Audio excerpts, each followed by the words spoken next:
Pemirsa, saat ini Christine dan saya sudah berada di dalam Port Discovery, yaitu museum anak-anak di kota Baltimore yang sudah berdiri sejak tahun 1976. Dan ini adalah salah satu museum anak-anak kelima terbaik di Amerika Serikat.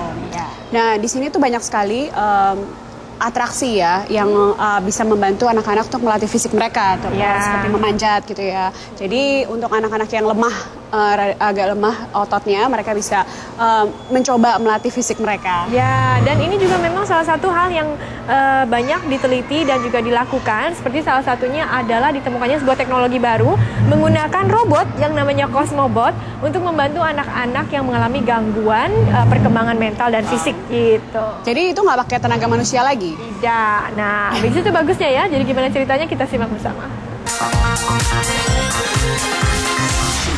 Give me 5. Nice job. Kevin Fitzgerald terlihat tampak seperti anak usia 6 tahun umumnya, penuh semangat dan suka main komputer.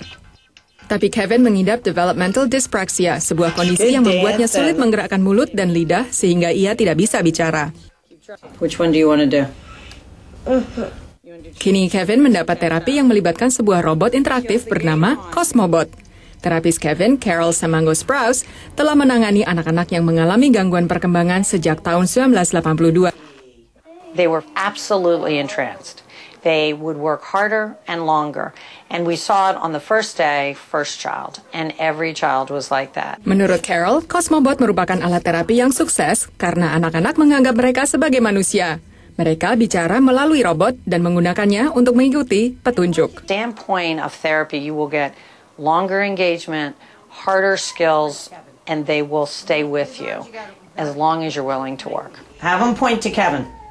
Good. Pointing to words like he was doing today is not fun for Kevin, but the fact that he could use the robot to point to the words made it fun. Good job. Can he say 4? Ibu Kevin, Patty Fitzgerald, mengatakan Cosmobot memberi dampak positif dalam kehidupan sosial Kevin. And when he's playing with his friends, he's a little bit gentler. He used to walk up and hit somebody on the arm to say hello. I don't see him doing that anymore. He's more apt to wave.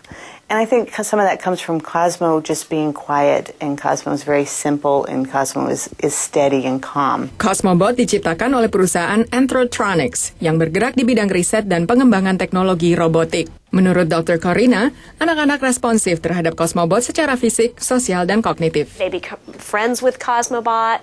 Cosmobot is able to elicit behaviors that had been either considered very difficult to elicit or non-existent in children. Cosmobot has a tremendous impact on these kids within the therapy session. Robert. See if he can try it like that. Robert. Robot sosial seperti Cosmobot masih dianggap sebagai alat penelitian semata dan lebih banyak digunakan untuk negara lain di luar Amerika Serikat.